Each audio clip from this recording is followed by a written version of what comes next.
আমরা বর্তমানে অনেক মানুষকে দেখি যে মেয়েদেরকে সম্পদ দেয়নি, ছেলেদেরকে সম্পদ লিখে দিয়েছি। মানুষের সাথে জড়িত পাপ, এই পাপ কখনোই ক্ষমা হবে না, এই পাপ কখনোই ক্ষমা হবে না। যতই আপনি হজ করুন না কেন, তাহাজ্জুদ পড়ুন না কেন, তাহাজ্জুদ পড়ে আপনি জান্নাতে যেতে পারবেন না। আপনার মেয়েদেরকে সম্পদ দিলেন না, ছেলেদেরকে দিয়ে দিলেন। এক ছেলেকে সম্পদ দিলেন, আরেক ছেলেকে দিলেন না। এক স্ত্রীকে সম্পদ দিলেন, আরেক স্ত্রীকে আপনি কিছুই দিলেন না। এই ধরনের পাপ মানুষের সাথে জড়িত, এটা মানুষের হক নষ্ট করা হয়েছে। এই পাপ আপনার তাহাজ্জুদ পড়ে ক্ষমা হবে না, হজ করে পাপ ক্ষমা হবে না। আচ্ছা, জমি বন্টন কে করে দিয়েছে? আল্লাহ। আপনি আল্লাহ বন্টন করে দিল, আপনার মেয়ে কতটুকু পাবে, আপনার ছেলে কতটুকু পাবে? আপনি কেন মাতব্বরি করতে গেলেন? আপনার বোন কতটুকু পাবে আর আপনি কতটুকু পাবেন, এটা তো আল্লাহর বন্টন। আপনি কেন আপনার বোনকে জমি দিলেন না, সম্পদ দিলেন না? জোর করে ভক্ষণ করছেন। কিয়ামতের দিন কিভাবে আল্লাহ বিচার করবেন তা একটু পরেই বলবো। মানুষের সাথে জড়িত পাপ যেগুলো, সেগুলোর বিচার কিভাবে হবে সেটা একটু পরেই আমি উল্লেখ করব। মানুষের সাথে জড়িত পাপ, বহু পাপ রয়েছে। যেমন মানুষের না হক বিচার করা মানুষের সাথে জড়িত পাপ। বর্তমান সমাজে কোনো ঘটনা ঘটলেই, কোনো অপরাধ ঘটলেই সালিশি বৈঠক বসে, এবং সালিশি বৈঠক বসলেই দেখা যায় দুইটা পক্ষ হয়ে যায়। এক পক্ষ, উভয় সকলে নিজ নিজ পক্ষকে জিতানোর জন্য যে কোনো পন্থা অবলম্বন করি আমরা। সবাই চাই যে আমার পক্ষ জিতুক, ও চাই ওর পক্ষ জিতুক। এইভাবে সকলেই ন্যায় অন্যায় যাচাই করি না, বরং নিজ পক্ষকে জিতানোর জন্য যে কোনো পন্থা অবলম্বন করি। না হক বিচার করা, বিচারের বৈঠকে আপনি হকের বিরুদ্ধে কথা বলা, এগুলো মানুষের সাথে জড়িত পাপ। যত জনের না হক বিচার করেছেন সকলের থেকে ক্ষমা চাইতে হবে, অন্যথায় পাপ ক্ষমা হবে না। বিচারককে আল্লাহ তাআলা, বিচারককে রাসূলুল্লাহ সাল্লাল্লাহু আলাইহি ওয়াসাল্লাম তিন ভাগে ভাগ করেছেন।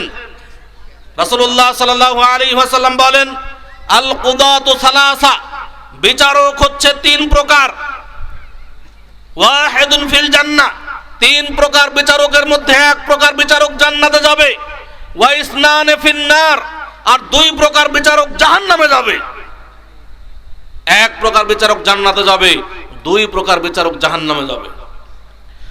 ফারাজুলুন ওয়া আম্মাল্লাযী ফিল জান্নাহ, যে এক প্রকার বিচারক জান্নাতে যাবে সেই এক প্রকার বিচারককে ফারাজুলুন আরাফাল হাক্কা ফাকাদা বিহি, যেই বিচারক হক বাতিল যাচাই বাছাই করবে, কোনটা সত্য কোনটা মিথ্যা, কোনটা হক কোনটা না হক, এটা যাচাই করে দেখবে এবং তদ অনুযায়ী হক বিচার করবে, এই বিচারক জান্নাতে প্রবেশ করবে।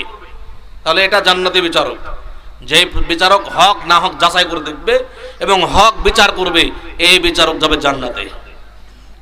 দুই নম্বরে বলছেন, ওয়ারাজুলুন আরাফাল হাক্কা ফাজারা ফিল হুকমি ফাহুয়া ফিন নার, যে বিচারক হক বাতিল যাচাই করবে না, কোনটা হক কোনটা না হক, কোনটা সত্য কোনটা মিথ্যা, সে যাচাই করবে না, এমনিতে একটা বিচারের ফয়সালা দিয়ে দিবে,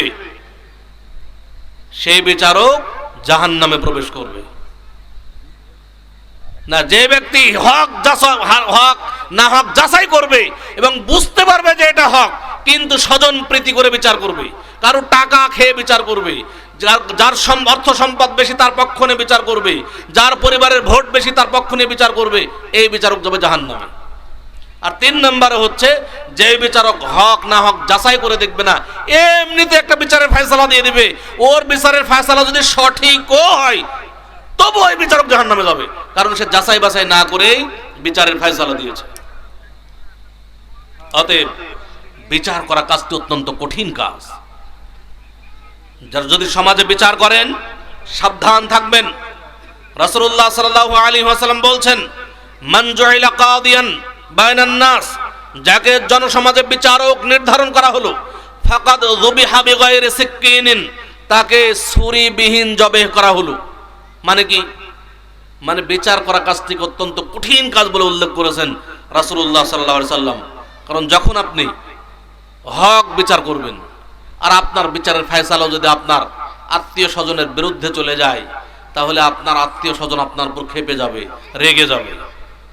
আর যদি স্বজন প্রীতি করে বিচার করেন, কারো টাকা খেয়ে বিচার করেন, যার পরিবারে ভোট বেশি তার পক্ষ নিয়ে বিচার করেন, যার অর্থ সম্পদ বেশি তার পক্ষ নিয়ে বিচার করেন, তাহলে আপনার পরিণাম হবে জাহান্নাম। এই জন্য বিচার করা কাজটা অত্যন্ত কঠিন কাজ, অত্যন্ত কঠিন কাজ বিচার করা কাজ। অতএব বিচারক হবেন সাবধানতার সাথে। যখন আপনি হক বিচার করতে পারবেন তখনই আপনি বিচারের বৈঠক পরিচালনা করুন। যদি আপনার হক বিচার করার সামর্থ্য না থাকে, ক্ষমতা না থাকে, তাহলে আপনার বিচার কার্য পরিচালনা করার কোনো অধিকার আপনার নাই। এগুলো হলো মানুষের সাথে জড়িত পাপ, বহু পাপ রয়েছে। আজকে দেখেন জমি নিয়ে গন্ডগোল, আমাদের দেশের প্রত্যেকটি জায়গায় একটা বাড়ির সাথে আরেক বাড়ির জমি নিয়ে গন্ডগোল। এই যে অর্ধ হাত জমি নিয়ে গন্ডগোল চলছে, যুগ যুগ ধরে গন্ডগোল চলছে। সকলে যদি নিজ নিজ অন্তরকে প্রশ্ন করতাম তাহলে বলে দিতে পারতাম হয়তো যে এটা আসলে আমার না ওর, কিন্তু যুগ যুগ ধরে চলছে, কেস মামলা চলছে কোর্টে, কেউ কাউকে ছাড় দিতে রাজি নয়। এগুলো নিজের বিবেকের আদালত হচ্ছে সবচেয়ে বড় আদালত। নিজের বিবেককে প্রশ্ন করুন যে আপনি হক পথে আছেন না বাতিল পথে আছেন, কোন পথে আছেন। নিজের বিবেক হচ্ছে সবচেয়ে বড় আদালত। নিজের বিবেক দিয়ে বিবেচনা করুন। মরতে আমাকে আপনাকে সবাইকে মরতেই হবে। মরণের পর কিন্তু সব প্রকাশ হয়ে যাবে।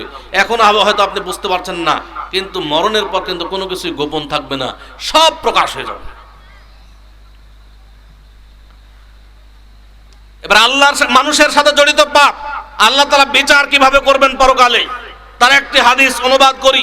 রাসূলুল্লাহ সাল্লাল্লাহু আলাইহি ওয়াসাল্লাম একদা সাহাবায়ে কেরামকে বলছেন, আতাদরুনা মাল মুফলিস, হে সাহাবীরা তোমরা কি জানো সবচাইতে অসহায় দরিদ্র নিঃস্ব ব্যক্তিকে? এটা কি তোমরা জানো? তখন সাহাবায়ে কেরাম বললেন, আল মুফলিসু ফিনা মান লা দিরহাম লাহু ওয়ালা মাতা। আমাদের মধ্যে সবচাইতে অসহায় দরিদ্র নিঃস্ব ব্যক্তি হচ্ছে ওই ব্যক্তি যার অর্থ সম্পদ কিছুই নাই। এই ব্যক্তি হচ্ছে সবচেয়ে অসহায় দরিদ্র এবং নিঃস্ব ব্যক্তি। তখন রাসূলুল্লাহ সাল্লাল্লাহু আলাইহি ওয়াসাল্লাম বললেন, ইন্নাল মুফলিসা মিন উম্মতি মান ইয়াতি ইয়াউমাল কিয়ামাতি বিসসালাতিন ওয়া সিয়ামিন ওয়া যাকাতিন। আমার উম্মতের সবচেয়ে অসহায় দরিদ্র নিঃস্ব ব্যক্তি হচ্ছে ওই ব্যক্তি যে ব্যক্তির প্রচুর পরিমাণে নেকি নিয়ে কিয়ামতের মাঠে উপস্থিত হবে।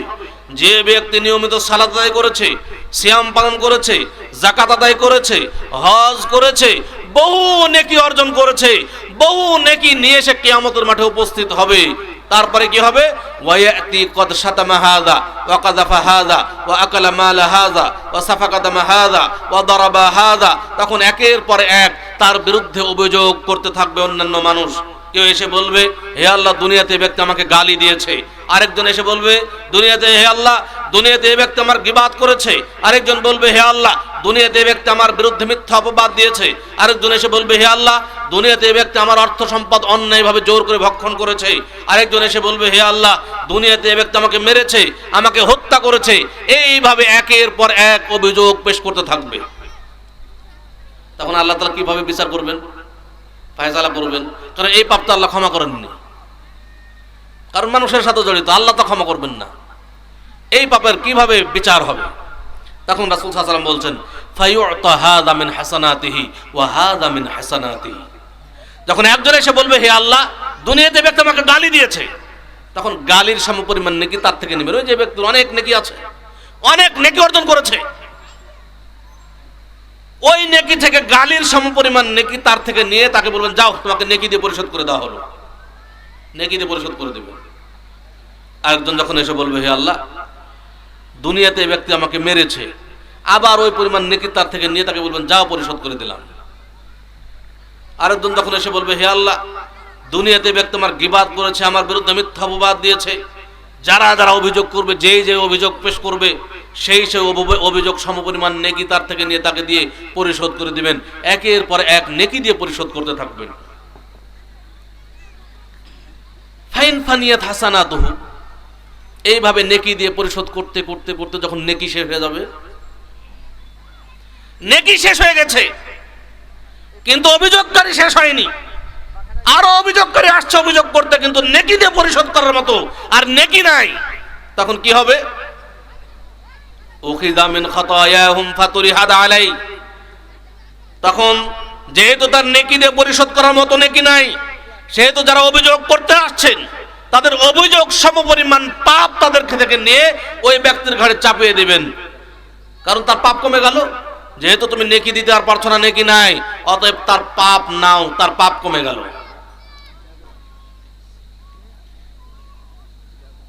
এই ব্যক্তি হচ্ছে সুম্মাতুরি হাফিন নার, অথবা ওই পাপের শাস্তি ভোগ করার জন্য তাকে জাহান্নামে নিক্ষেপ করা হবে।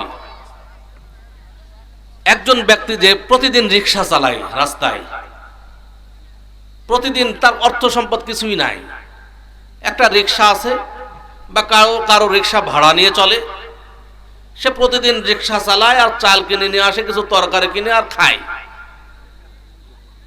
এই ব্যক্তি কিন্তু এত অসহায় নয় ওই ব্যক্তির মতো যেই ব্যক্তি কোটিপতি ছিল, একদিনের মধ্যে ফকির হয়ে গেছে। এই ব্যক্তি হচ্ছে সবচেয়ে বড় অসহায়।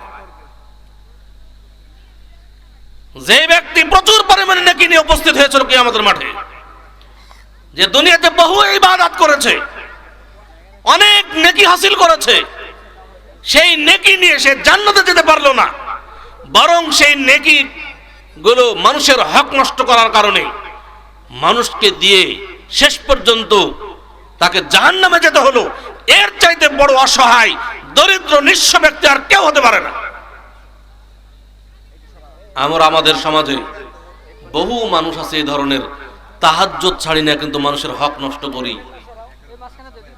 সাবধান থাকবেন, দুনিয়া বেশি দিনের নয়। দুনিয়া আজ আছি কাল নেই, আমরা দুনিয়াতে